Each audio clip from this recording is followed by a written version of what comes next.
Welcome to doctor Maithili's music therapy channel. இன்றைய பதிவிலையும் mental agility and motivations என்ற தலைப்பில் சில செய்திகளை நம்ம பகிர்ந்துக்கலாம். மனம் இயற்கையாகவே சுறுசுறுப்பாக இருக்க வேண்டும்.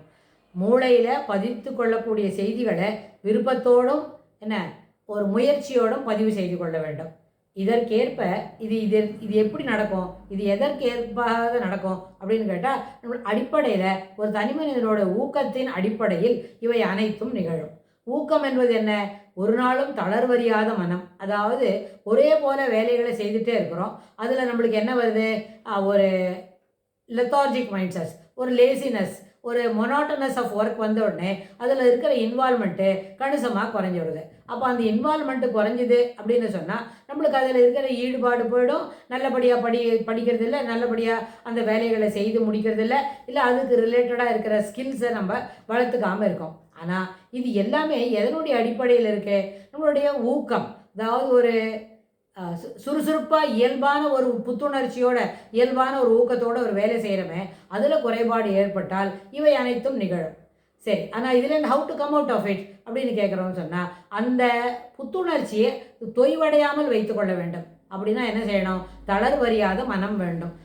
இது இவ்வளோதானா, இன்னும் கொஞ்சம் இப்படியே தான் செஞ்சுட்ருக்கணுமா, இதில் சேஞ்சஸ் இல்லையான்னு சொன்னால், வாழ்வு என்பது, அதாவது இந்த பயணம், ஜெர்னி ஆஃப் த லைஃப் அப்படின்னு சொல்கிறோமே, அது எப்படி?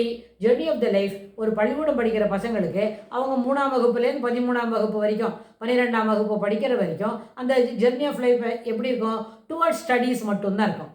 அதில் நிறைய டீவியேஷன்ஸ்லாம் இருக்கிறதுக்கு வாய்ப்பு இல்லை. ஏதோ ஒரு 2-3 பேர் தான் விளையாட்டுக்கு முக்கியத்துவம் கொடுத்துட்டு படிப்பை கவனிக்காமல் போயிடுவாங்க. ஆனால் சில பேர் என்ன பண்ணுவாங்க? நல்லாவும் படிப்பாங்க, விளையாட்டுலேயும் போவாங்க. அப்போ என்ன ஆகும்? நிறைய நேரம் அதை ஊக்கத்தோட ரெண்டுத்துக்கும் போதுமான அளவுக்கு நேரம் செலவழிப்பாங்க. சிலவங்க விளையாட போயிட்டா அது எல்லா நேரமும் விளையாடத்துலேயே போயிடும். விளையாட்டுலேருந்து கவனத்தை திருப்பி படிக்கிறதுக்காக வர முடியாது. அதனால் அவங்களால என்ன பண்ண முடியல? படிப்பில் எக்ஸல் நல்லபடியாக படிக்க முடியலன்னா படிப்பு அவங்கள விட்டு நொல்ல என்ன பண்ணோம்? நிதானமாக நழுவி போயிடும். ஆனால் படிப்பில் கவனம் வச்சு நல்லபடியாக படிச்சுட்டோன்னு வைங்க, அப்போ என்ன ஆகும்? நல்லபடியான படிப்பு வந்துருச்சுன்னா அந்த ஊக்கமே நம்மளுக்கு கொஞ்ச நேரம் என்ன பண்ணலாம்? விளையாடுறதுக்கு போகலான்னு இருக்கும். ஆனால் எல்லாத்துலேயும் 2 சைட்லேயும் எக்ஸல் பண்ணணும். இப்போ நல்லபடியாக விளையாடணும், சிறப்பான போட்டிகளில் கலந்து கொள்ள வேண்டும், நல்லபடியாக படிக்கணும், சிறப்பான மதிப்பெண்கள் வாங்க வேண்டும், மேலும் மேலும் இதுலேயும் முன்னேற்றத்தை காட்டணும்னு சொன்னால் என்ன? அப்போ தான் அங்கேயும் அந்த வார்த்தை பயன்படும். தளர்வறியாத மனம் வேண்டும். ஒரு நாளும் தளர்வறியாத முயற்சியில் மேற்கொண்டு 2 பகுதிக்கும் போதுமான அளவுக்கு நேரத்தை செலவாக்கி உடம்பு டயர்டாகிறதுக்கு முன்னே நல்லா படிச்சு விட்டு ரிலாக்ஸ் பண்ணிக்கணும்னா போய் விளையாடிட்டு ஃப்ரெஷ் பண்ணிவிட்டு படிக்கிறது அப்படின்னு 2த்துக்கும் போதுமான அளவுக்கு டயத்தை சரிபாதியாக பகிர்ந்து அந்த நேரத்தில் சிறப்பான பயிற்சிகளை மேற்கொண்டு விளையாடுறதுலையும் முன்னேற முடியும். இது விளையாட்டு பீரியட், அதாவது விளையாட்டுக்கு முக்கியத்துவம் கொடுத்து அந்த இளமை பருவம் இருக்குல்ல, அடோலசன்ஸ் முடியுது 17-18 வயசு வரைக்கும் இப்படி செய்யலாம். ஆனால் அதுக்கப்புறம் என்ன பண்ணணும்? திருப்பியும் விளையாடுறதுக்கு மனதை செலுத்தாமல் மேலும் மேலும் என்ன செய்யணும்? சிறப்பாக பாடங்களை படிக்க வேண்டும் சொன்னால் அந்த journey adolescence, fag end of the அடோலசன்ஸ்லேருந்து அடல்ட்ஹுட் முடிகிற வரைக்கும் அந்த ஜெர்னிலையும் தளர்வறியாத மனம் வேண்டும். ஊக்கம் என்ன பண்ண?